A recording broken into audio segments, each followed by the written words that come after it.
sukdulan ho talaga ang kasamaan nitong mga Remulla na to.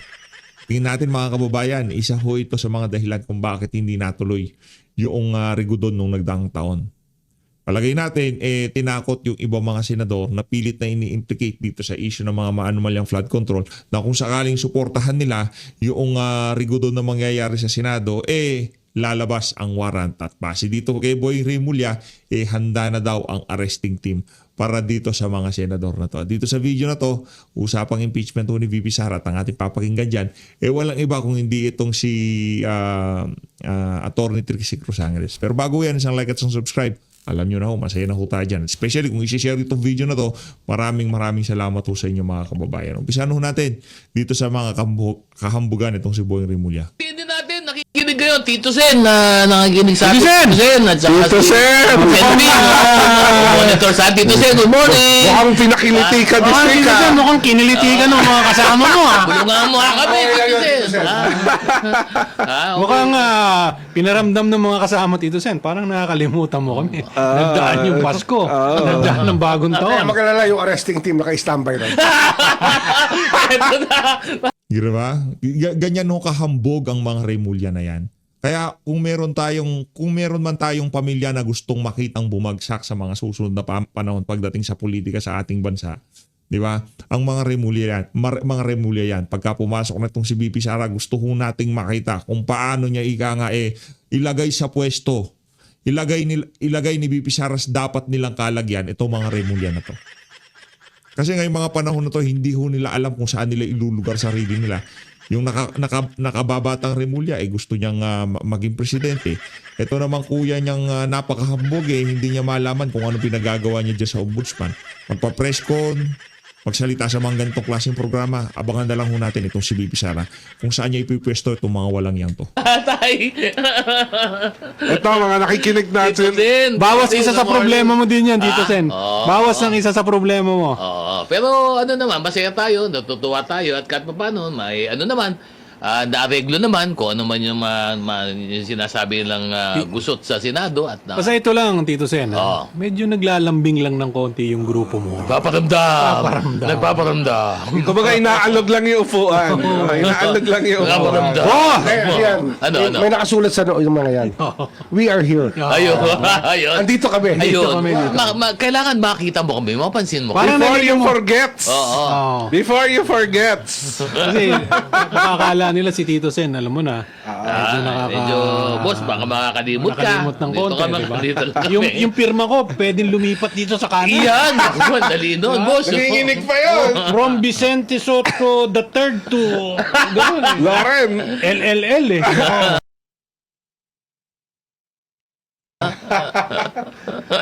Hindi, pero ano naman yan, I think dyan naman sa Senado talagang you serve at the pleasure of the majority. Ganun talaga yan, di ba? Ganun ho talaga yun. Kaso yun dapat talaga mangyayari yan. Kaso pagka tumawag na tong si Ralph Recto at tinakot na yung ibang mga senador, kahit gusto pa, kahit hindi na masaya ang Senado sa pamumuno ng Senate President, wala hong magagawa yan. Kayo ba naman takutin ni Boying Remulla na nakahanda na yung arresting team? Talaga nakakantawa, di ba? Kaya nga, ano yan kaya nga Senado anytime pwede magpalit yan, di ba? Siyempre, Kasi hindi katulad ng House, medyo mahirap kumuha ng numero. Di ba, ang Senado talagang 12+1 lang eh. At sa batiin din natin, nakikinig kayo. Ayun na nga mga kababayan, dito sa bahagi ng video natin na to, makisangkot na ho tayo kung ano man ang pinag-uusapan dito sa tawag dito, Pulso ng Bayan sa SMNI. DCRA 1026 News. Panoorin ho natin ito mga kababayan. Imbitasyon. Opo, Attorney, ang ating Vice Presidente Sara Duterte kamakailan po ay nagbigay na po ng pahayag patungkol nga po dito sa mga impeachment complaint na inihain laban po sa kanya, lalo na po ng grupong Akbayan at ito pong makakaliwang grupo. Ano ho ba ang inyong reaksyon tungkol po dito? Sabi ng Vice Presidente, baseless, walang ebidensya at pamumulitin ka lamang itong impeachment nga laban po sa kanya. Actually, matagal nang sinasabi ng ating Vice Presidente yan. Take 2 na nga po ito. Parang round 2 na ito. Hindi naman po kasi nagbago yung reklamo na inihain from last year at saka this year. So, napansin din po natin sa sariling pahayag ng mga nagreklamo o naghain ng reklamo na ito, nakikita natin o naririnig natin na ang explanation nila ay dahil daw hindi masyadong nakapag-explain si VP Inday sa kanilang mga paratang last year.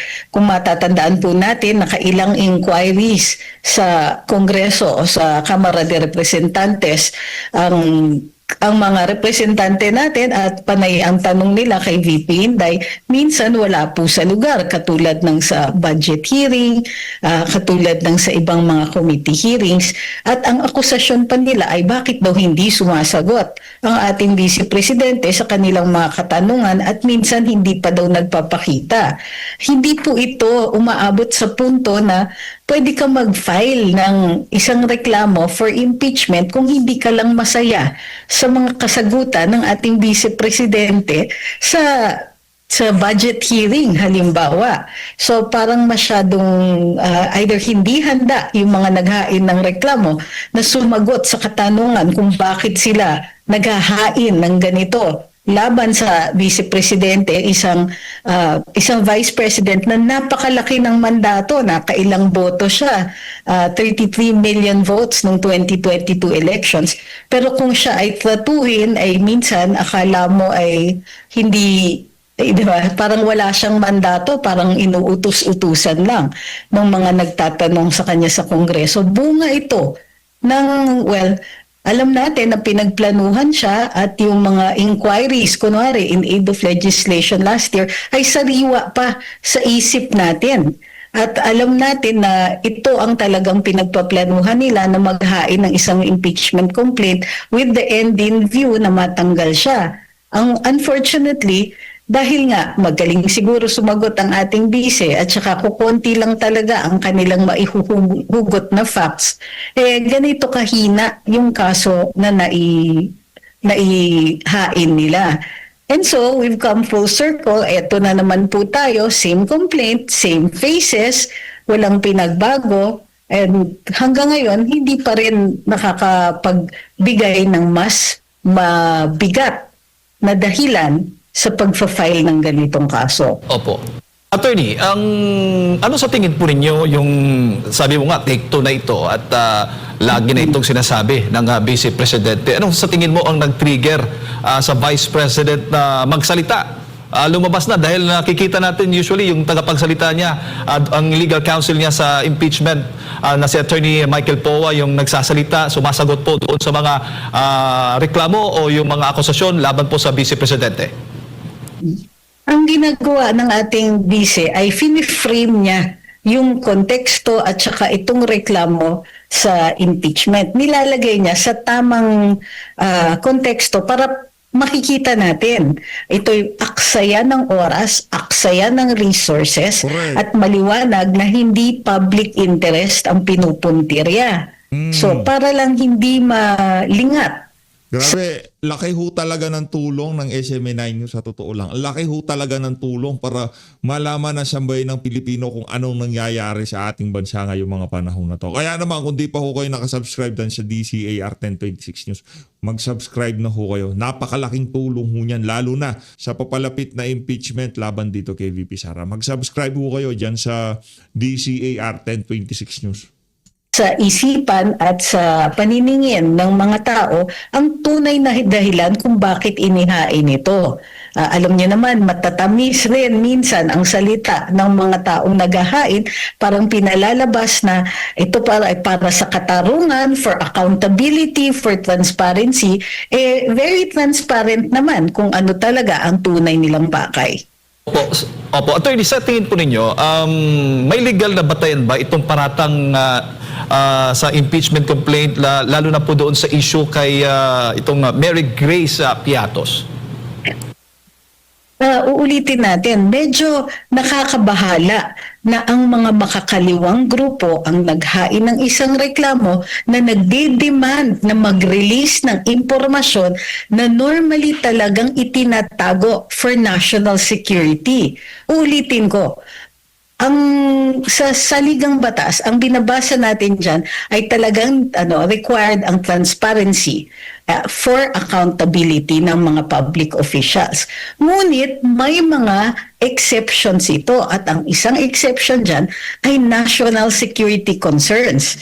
Hindi mawawala sa isip ng ordinaryong mamamayan ang relasyon ng mga naghain dito sa mga grupo na designated terrorist groups.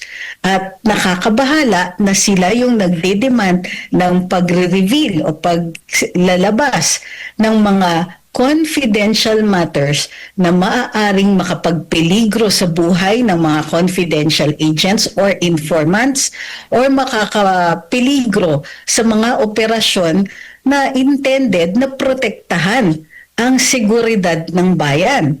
So, kumbaga, may transparency at work dito, pero ang transparency na nakikita natin ay dun sa intensyon ng mga nag-file ng reklamo. Opo. Kaugnay pa rin po dyan sa impeachment complaint nga na tinutukoy ng Vice Presidente. Papaano po nyo ikokomento naman itong sinasabi nga ng Vice Presidente na ang investigation in aid of legislation noong 19th Congress ay isang fishing expedition? Totoo. At in fact, parang fishing expedition pa rin itong impeachment proceedings. Kasi nga ang sinasabi nila, lalong-lalo na, i-quote natin si dating Congresswoman Franz Castro at saka former Congresswoman Lisa Masa, sa kanilang isang forum ay sinasabi nila talaga dahil hindi daw satisfactory ang mga kasagutan ni VP Inday sa kanilang mga inquiries in aid of legislation, ma-file na ng impeachment ng magkaalaman na daw talaga. So, excuse me, may ibang paraan para malaman ang impormasyon na yan. Hindi po kailangan ng impeachment or impeachment proceedings para para makuha nila yung impormasyon na yan. They could have filed under FOI. Pero alam natin at alam din nila na mababa ang likelihood na makukuha nila yung impormasyon na yon. Pero hindi lang po yun ang hinahabol nila. Alam natin na hindi pa rin nila binabago yung ibang posibleng hindi nila binabago yung ibang mga paratang, including but not limited to yung mga akusasyon sa kanya nung hindi pa siya vice-presidente with the intention of opening up or kukuha sila ng isang order para mabuksan ang mga bank accounts. Very transparent din ang intention na ganito dahil parang last year pa yan at ang driving force niyan ay walang iba kundi si dating Senador Antonio Trillanes. So, yan, nakikita natin na it's not just the information tungkol dun sa mga operasyon, ngunit impormasyon din laban kay VP Inday para magsuko siya ng impormasyon so that they can file other cases. Opo. Kaugnay naman po doon sa pampulitikang motibo, ayon kay VP, ang akbayan ay may malinaw na pampulitikang motibo kabilang yung plano nilang tumakbo sa pagka-pangulo. Sa tingin po ninyo sa legal na aspeto nito, attorney, gaano ito makakaapekto naman sa kredibilidad ng impeachment complaint? Well, last year pa rin naman yan at alam natin na kaya yan ini-endorso ng marami sa mga opisyales ng administrasyon na ito ay nababahala sila sa lakas ng popularidad ni VP Inday na actually since 2022 pa. In fact, kaya siya binoto ng mga tao with the end in view na siya ang susunod na Pangulo. Whether it is inadvertent dahil may posibleng mangyari or dahil sa 2028 siya naman po, it is her turn. So, kumbaga, mababa na ang kredibilidad since last year. Ang tawag dyan in English, naked ambition. Kasi lahat ginagawa nila at in fact hindi nga sila sumunod sa mga patakaran sa ating saligang batas tulad ng due process sa kanilang kagustuhan at gigil na matanggal from the running itong ang ating Vice Presidente for 2028. At maaari ba itong matawag o maituring, attorney, na isang harassment o pang-abuso tulad nga ng sabi ng Vice Presidente sa proseso, yung pagsasampa po ng impeachment complaint kung may political bias na itong mga nag-endorso nito? Well, ang tawag dyan ay abuse of right. Just because they can doesn't mean they should. So halimbawa, alam natin na karapatan o mandato ng lehislatura ang magpasimuno at saka mag-file ng impeachment complaint. Ngunit kailangan mayroong pundasyon ito. May violation ng batas o mayroong act na napakasama kahit hindi man lang siya umangat to the level of a crime, pero dapat napakasama ng ginawa ng nasasakdal para humarap siya sa isang impeachment at para matanggal sa pwesto ang isang taong may hawak na napakalaking mandato. Gayunpaman, ginagawa pa rin nila kahit marami o tingin ko mayorya ng mga nanonood at sumusubaybay dito ay hindi naniniwalang may tunay ngang nagawa ang ating Vice Presidente to merit such an action. Opo, ganito ho ba talaga ang nature ng impeachment, attorney? Talagang may halong ginagawang sandata yung politika? Hindi dapat. Ngunit hindi maiiwasan kasi hindi nakalagay sa saligang batas na essential yung elemento ng motibo ng mga nagfa-file. Ang dapat nire-require or malinaw naman sa saligang batas pag tinignan ninyo ano ang grounds for impeachment. Makikita ninyo treason, graft and corruption, culpable violation of the Constitution, betrayal of public trust, high crimes. Dapat ganung level, ganung kabigat ang dapat ginawa ng isang tao para sila ay matanggal. Ito ay hindi ginawang madali ng saligang batas precisely for this purpose, para hindi basta-basta magamit para sa mga pansariling interest. Dapat ang pinoprotektahan dito ay interest ng bansa bago ka magtanggal ng isang tao na ginawaran ng mandato. So, well, parang nakikita natin na ang motibo nga naman nakakapag-unite din ng mga taong hindi matino o hindi maganda ang hangarin. Opo. Pero doon sa timing ng paghahain ng impeachment complaint laban kay Vice Presidente, attorney, sabi ng Supreme Court dapat, di ba, February 6. Yan dapat yung panahon na pwedeng maghain na. Pero bago ang February 6 ay nakapaghain na itong mga grupong ito laban sa Vice Presidente. Sa tingin po ninyo, kayo pabor din doon sa mga sinasabi ng ilan na magkakaroon ng problema sila pagdating ng panahon pag may magrereklamo sa timing naman ng 1-year bar rule dito nga sa kaso ng Vice Presidente? Well, may basis naman po kasi yung kanilang paghain ng maaga at ang tingin ko medyo nag-aalala sila na baka may maghain ng isang mahinang reklamo katulad ng nangyari dun sa presidente at mai-inoculate, mababakunahan, kumbaga, ang vice presidente ng 1-year bar rule. So, nagmadali sila. Ito ay dahil dun sa desisyon ng Korte Suprema sa motion for reconsideration ay sinabi nila na nag-umpisa ang 1-year bar ng January 14 or 15. Kung kaya't nag-file sila ng February 2. Ang tingin ko, binabalanse nila at sa tansya nila, ano yung worst na mangyayari? Posibleng i-reject either ng plenaryo o ng Committee on Justice yung premature na paghain, i-uphold yung original decision ng Korte Suprema, posibleng sabihin nila premature, i-refile nyo na lang uli.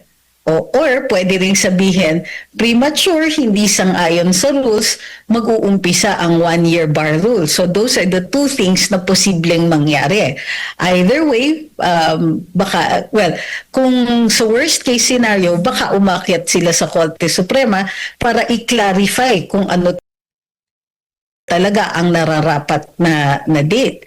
Pero ang tingin ko dyan is, ang tingin ng mga naghain ay minimal yung risk sa pag-file ng February 2. Mataas ang risk kung nag-intay sila ng February 6. Opo, bago ko lang ipasa kay partner attorney, may bias ba sa tingin po ninyo yung pagtrato ng HOR dito nga sa impeachment complaint laban kay VP Sara Duterte at doon kay Pangulong Bongbong Marcos Jr.? Well, ang tingin ko dyan, it is a difference of motivations. Kasi doon sa reklamo na inihain kay Pangulong Marcos, ang motivation ng ilang mga kongresista or yung mga, lalong-lalo na yung mga nakaupo sa Committee on Justice ay protektahan ang Pangulo. Samantalang wala tayo pang nakikita o nadidinig sa mga pahayag ng ilang mga representante na ganito din yung intention nila sa ating Vice Presidente. Bukod pa dyan, yung kanilang reaksyon sa desisyon ng Korte Suprema ay nahahalata yung tila may konti bang pikon na natalo sila doon sa reklamo o doon sa sa inihain sa petition for certiorari and prohibition doon na inihain sa Korte Suprema, yung fact na kinailangan ni pang i-refile yung reklamo ni VP Inday ay nakita natin hindi maganda ang pagtanggap ng ilang mga representante at tila may maktol doon sa desisyon, lalong-lalo na may ilang nagsasabi sa kanila.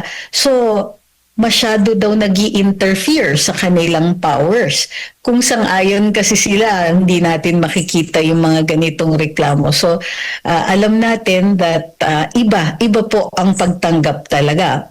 Could we call it bias?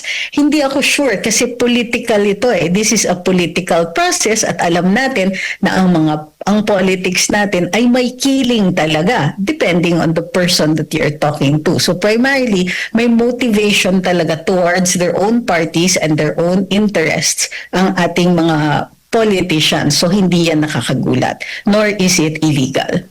Prof, magandang umaga. Si Admar po ito. No? Napag-uusapan yung si Mary Grace Piatos. Nakikita niyo po ba na obligado yung ibang ahensya ng gobyerno, lalo na yung may mga confidential fund din, na magdepensa? Kasi mauungkat yung sistema ng paggamit ng confidential fund.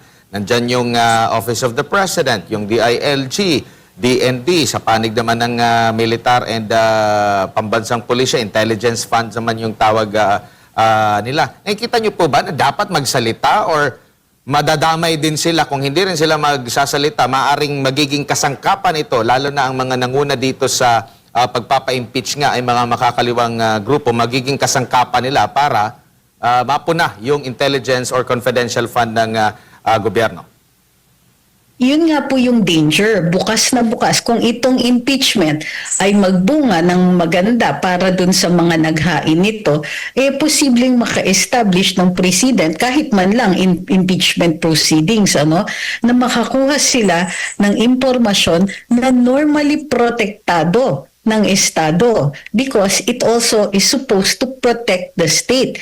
Yung mga intel funds na yan at saka confidential funds, they are secret for a reason, to protect people.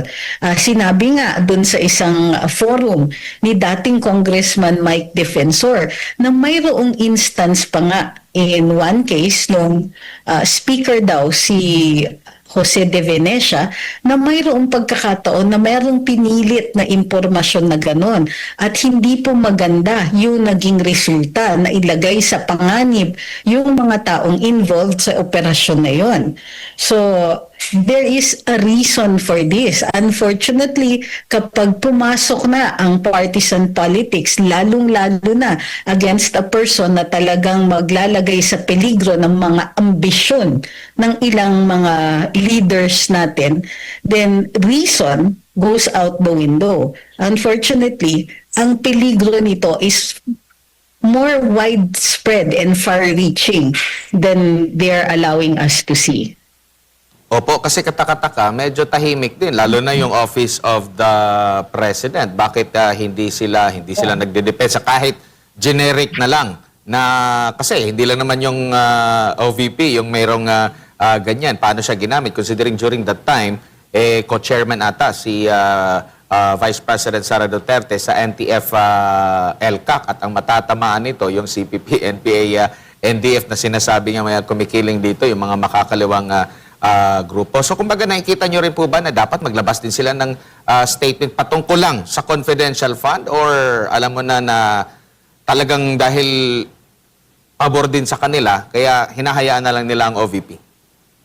Actually, ang nakikita natin dito ay walang lumalabas na policy statement. Kumbaga, dahil ito ay impeachment at posibleng hindi magdulot ng president para sa kanila kasi hindi siya judicial, ano? Hindi ito, kumbaga mababa yung possibility na aakyat sa Korte Suprema on the merits ito. Ang nakikita ko ay matindi ang kakulangan. Kumbaga, tumataginting ang katahimikan dito na wala silang policy statement pagdating dito sa paglilinaw ng confidential funds. Kung talagang may issue sa paggamit ng confidential funds, baka dapat sinasharpen nila o ginagawa nilang mas madaling intindihin at mas madaling sundin at protektahan ang dapat protektahan sa pagbabago ng polisiya dito. Ayusin halimbawa nila yung Joint Memorandum Circular na naglalahad ng mga rules sa pag-liquidate ng confidential funds. Correct. Wala tayong nakikitang ganyan. In other words, maliwanag na it's only the Vice President and yung paggamit lang niya ng confidential funds ang willing nilang ipaungkat.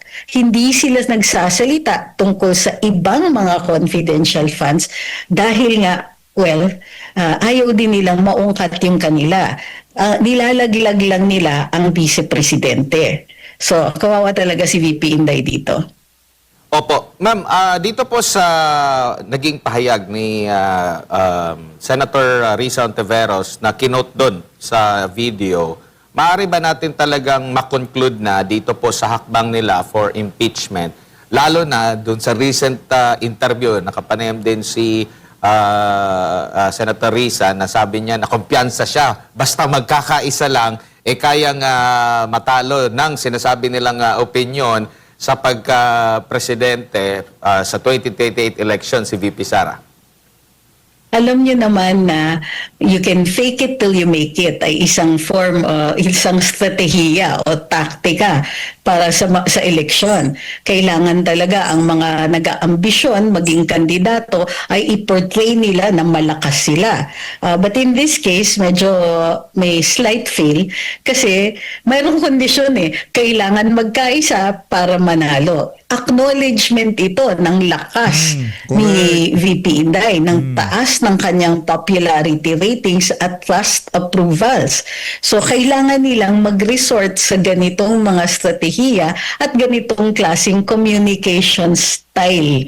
Kumbaga na magpo-project ka ng strength pero hindi niya kayang i-project ng lubos kasi nga inaamin nila na by themselves o yung itong mga hiwa-hiwalay na maliliit na grupo ay masyadong mahina kung lalabanan nila ang Vice Presidente. So it will require na mag-vote in pa sila para lang para lang magkaroon ng credible na challenge yung kanilang panig. So ako, I don't see that happening anytime soon.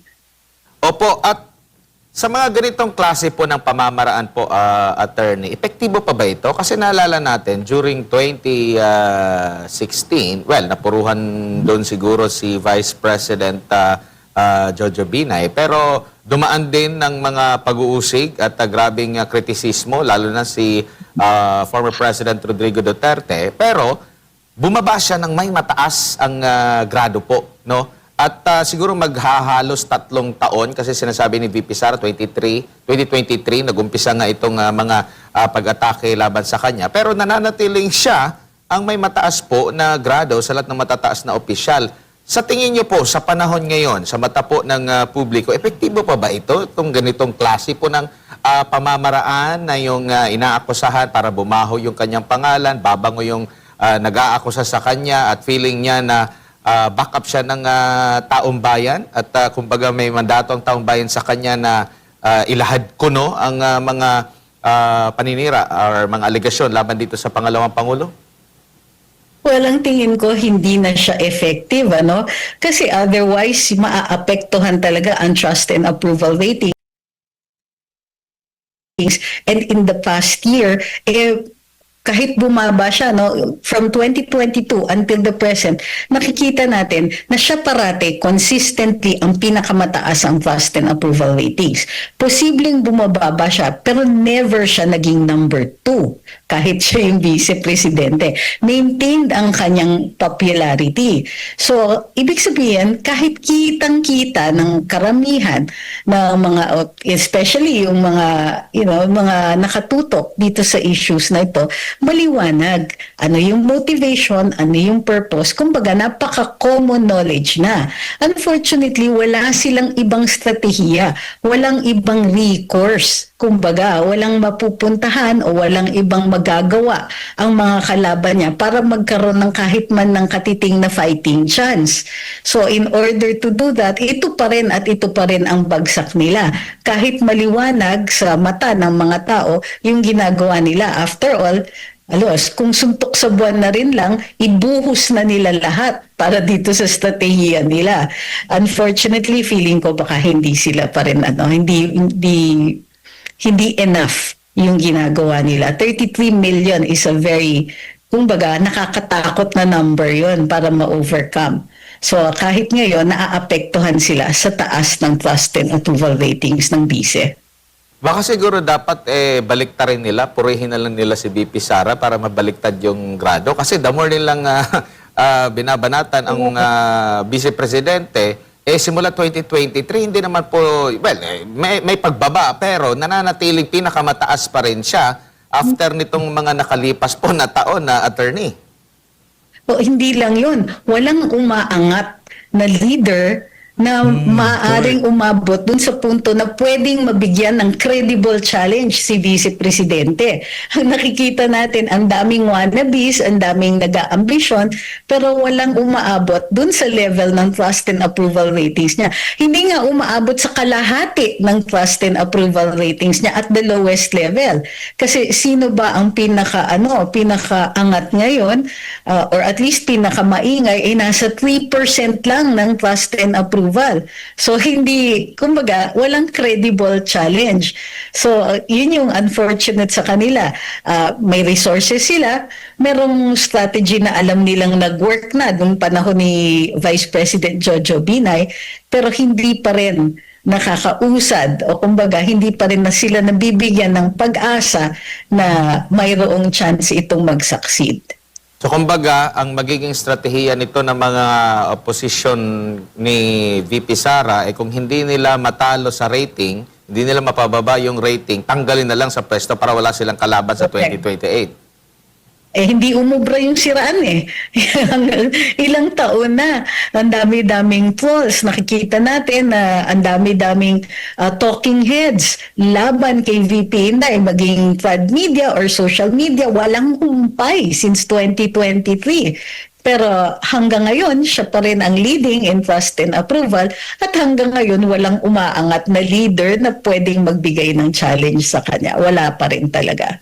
Opo, dito naman po sa maaaring partisipasyon ni Madriaga, malinaw na po ba yung sagot dito ni VP Sara and at the same time, yung nabanggit din ng mismong taga-DILG na wala namang naganap na pagbisita or ang binagbabasehan lang is yung naging testimonya.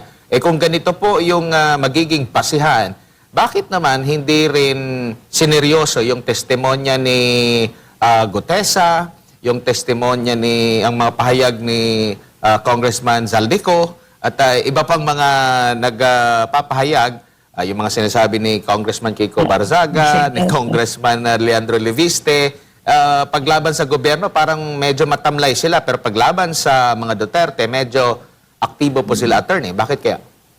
Totoo yan. At makikita natin lalong-lalo na pag siniyasat na ng Committee on Justice ang sufficiency in form and substance ng mga reklamo laban kay VP Inday. Kung ang reasoning nila dito sa sufficiency in substance kay Pangulong Marcos, siniyasat nila at pumasok sila sa merito o bigat ng ebidensya, so to speak, laban kay Pangulo, yung standards ngayon na inimpose nila doon sa pagsisiyasat nila ay i-expect na rin ng publiko pagdating dito kay Vice Presidente. Pero more than that, hindi rin kailangan i-compare. Kasi on its own, masyadong mahina yung mga alegasyon ni Madriaga. Hindi natin nakikita na may sustansya ito o suportado ito ng ibang ebidensya since wala namang naipapakita na ebidensya na nagkaharap yung dalawang yon, kahit man lang ba yung enough for probable cause, di ba? On its own, napakahina ng aligasyon. Ganito yun the more extravagant the accusation, mas mabigat dapat ang kaakibat na ebidensya na i-demand sa'yo. So dito ang sinasabi ay dumalaw pa daw si VP Inday, magkakilala sila ng matagal na, may mga inutos sa kanya kahit hindi nga nagpapatunayan kung ganong katagal na sila at kung ganong kalalim ang pagkakakilala ni Madriaga dito kay Vice Presidente. So wala tayong nakikita na inilalabas nila na sufficient evidence para man lang makaabot sa punto na may probable cause. Wala nga sa punto ng reasonable evidence Wala nga sa punto na na maaaring i-stretch yung imagination mo para maisip na totoo ang sinasabi ni Mr. Madriaga. So, ang demands ng ebidensya dito mataas. So, kung yung ebidensya na similar dito kay Pangulong Marcos, pero tingin ko mas may bigat Kasi halimbawa, may akusasyon si Senadora Amy, mayroong mga public statements already made against the President dun sa ilang larangan sa mga reklamo sa kanya. Dito, there's one single statement, walang support, walang objective evidence tulad ng mga logs, walang eyewitnesses na nagkaharap yung dalawa at wala ring patunay na andun ang presidente at o ang vice president at all sa na nakausap ito ni Madriaga. So unfortunately nga dahil hindi nga pareho yung bigat, mas marireveal ngayon ang motibo ng Kamara de Representantes kung bibigyan nila ng bigat yung mga ganitong aligasyon na napakahina. Opo, may iba lang po ako ng topiko po, attorney. Dito naman po tayo sa mataas na kapulungan ng Kongreso po. Ang Senado po ay napaugong last week, no, na magkakaroon daw ng pagbabago, which is hindi naman itinatanggi ng liderato ng Senate na yung pagtatangka, naagapan daw nila, yun yung kanilang termino. At iba-iba yung mga minsan yung mga pahayag nila minsan conflicting, no? May pahayag din itong si Senador Loren Legardo, wala namang ganoon na pag-uusapan. Yung isa sabi power sharing, term sharing, yung isa naman sabi naman na walang ganoon, parang gusto lang nila na sa 20th Congress mayroong at least siguro mga ilang buwan na mauupo, pero yun nga ay tinatanggi. Ano po ang masasabi niyo po ukol dito sa mga ganito po? Na sa rami-rami ng ating mga problema po ngayon sa ating bansa, merong ganito. Tapos, in relation din siguro doon sa naging draft report, no, na maraming matatamaan ng mga incumbent, na mga senador, pero may pahayag recently din, bago si Senador Ping Lacson, na medyo absuelto dito ang Pangulo. Well, it is unfortunate nga na nagkakaroon ng ganitong kumbaga exercise ang mga opisyales natin o yung mga senador natin na ang daming kailangan talakayin doon sa Senado, ang daming hinaharap na problema tulad ng mga basic needs ng mga tao, pagkain, tubig, kuryente, nahihirapan ang ordinaryong mamamayan to cope with daily expenses. Pero ito talaga at kitang-kita. So, tapos hindi pa transparent, no? Ang daming ugong tungkol dun sa mga nangyari Yung iba ayaw umamin na may ganon, pero yung iba umaamin pero with qualifications. So, ang maliwanag dito naiintindihan natin kung bakit sinasabi na hindi talaga mapagkakatiwalaan ang ilang mga opisyalis natin, lalong-lalo na after this Senate exercise in futility, kumbaga. So, kumbaga, papailing ka na lang talaga, ito yung pinapakita ninyo sa atin at a time like this. Pero even worse, the reason na ginagawa yan ay nakakita sila ng pagkakataon. Kumbaga, ginagamit nila yung current na impeachment proceedings para isulong yung mga pansariling interes. Of course, from the start, yung administrasyon, nakikita natin na maliwanag yung paggamit ng, suddenly may mga nabubuhay na kaso, suddenly may kasong nabubuksan, suddenly may mga kasong biglang sumusulong, at ginagamit ito blatantly harap-harapan sa atin ng mga opisyales both in the executive and in the Senate. So, sa dami ng problema, pansariling interes ang inuna at pinagsasamantalahan yung pagkakataon para isulong ang sariling interes imbis na isulong yung mga kailangan nilang gawin para maprotektahan at maipagaan ang buhay ng ordinaryong mamamayan. It is very sad and very, infuriating, nakakagalit na talaga ito talaga ang pinag-uusapan natin how many years into the administration. Kaka-frustrate. Opo. Attorney, nakikita na natin yung para po sa inyo game plan. Unahin natin, kung sakali mang umusad yan doon sa Kamara, didirekta yan doon sa Senado, tapos mismo ang Senate President nagsabi na forthwith, kaagad-agad sisimulan ang impeachment complaint laban kay Vice President Sara Duterte. Ngayon, kung sakali mang maaresto itong ilan nga sa mga senador na nasa minority dahil nga doon sa flood control scandal, ang mismong DOJ na nga nagsabi, yung ombudsman nagsabi, naka-standby na yung kanilang arresting team. Mababawasan ngayon ang pro-Sara team dyan po sa Senado. Attorney, sa tingin po ninyo? Pero babagsak din ang kredibilidad ng administrasyon at mga senador na naked ambition talaga ang pinapakita nila. Ganito yun Hindi tayo tututol kung nakikita natin na fair ang proceedings. Hindi tayo makakaimik o makakapagprotesta kung nakikita natin na hindi naman nila ginagawa ang lahat para lang maisulong itong reklamo for impeachment. Pero pag pinapakita nila sa atin yung ganitong gigil nila at yung enthusiasm nila para lang maisulong yung kaso laban kay VP Inday, regardless of the lack of evidence, regardless of the lack of logic, kumbaga dun sa mga reklamo, kumbaga hindi sila, ang wino-worry ko is why are they not even worried about the public mistrust doon sa kanilang ipinapakita. Alam natin na all of this is just a cover. Gumagalaw lang ang lahat ng ito dahil mayroon silang makukuha dito. Mayroon silang naisusulong sa kanilang mga interest. Hindi ito tungkol sa transparency, hindi ito tungkol sa accountability, kasi kung transparency at accountability lang, doon pa lang sa inquiry sa House of Representatives ay mas makakakuha sila ng maayos na impormasyon. Kung hindi lang nila kumbaga halos openly ina-attack ang Vice Presidente. But since nag-umpisa sa ganyan, sa haba-haba ng prosesong nangyayari, pabagsak lang ng pabagsak ang trust and approval ng mga taong gumagalaw dito.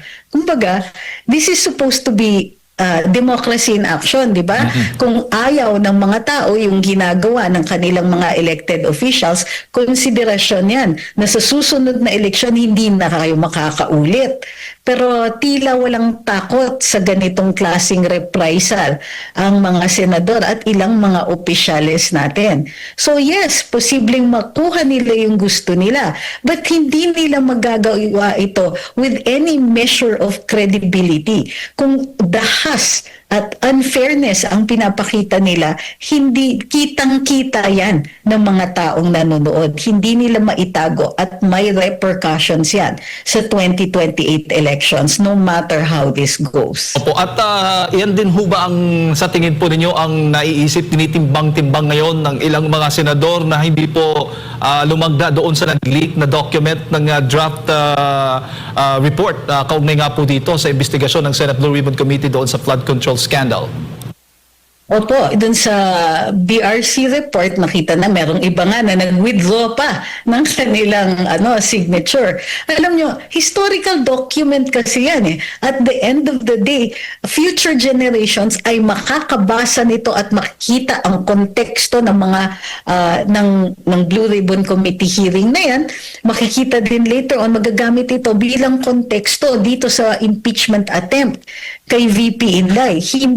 Kumbaga, this is objective evidence na nagpapatunay na mayroong ganitong napaka-irrational na report na lumalabas, napakakulang, na may killing, kitang-kita na na pati yung manner kung paano ginawa yung inquiry na ito, supposedly nga in aid of legislation, pero ang nakikita natin dito ay in aid of protecting certain people from accountability dito sa flood control scandal. Lahat yan, all of that will be taken into consideration, and yes, lahat yan itatala sa kasaysayan. Opo, at syempre, maapektuhan, tulad mo na sabi po ninyo, kung i-endorso o susuportahan ng mga senador o ng mga kongresista itong impeachment complaint kay Vice President Sara Duterte, ang nakikita po nyo, maapektuhan ang kanilang trust at approval rating, lalo na't ngayon nakikita natin malapit na ang 2028 elections. Sa inyong pong nakikita, pinaghahandaan na yan ngayon ng mga kongresista, ng mga politiko, attorney? Oo. In fact, consideration yan. No? I'm sure may ilang mga kongresista na alam natin, maliwanag na sila po ay nag-iisip. Kaya wala tayong naririnig na may supermajority na o may ilang mga partido na nagsasabing kami ang nasa forefront dito, kami po ay solid ang boto namin for this and that reason. So nakikita natin na hindi na ganun ka-belligerent, hindi na ganong kaangas yung mga statements ng mga representante dito sa mababang kamara, medyo mas subdued sila. Mas mas excited pa yung Senado, nakikita natin. Pero yung House, unlike last year, mas subdued sila. So ang tingin ko, dahil as long as papalapit na sa 2028 elections, ito ay nasa likuran ng isip ng mga representante natin, actually ng lahat ng mga legislators natin. Ito pa yung mataas ang stakes.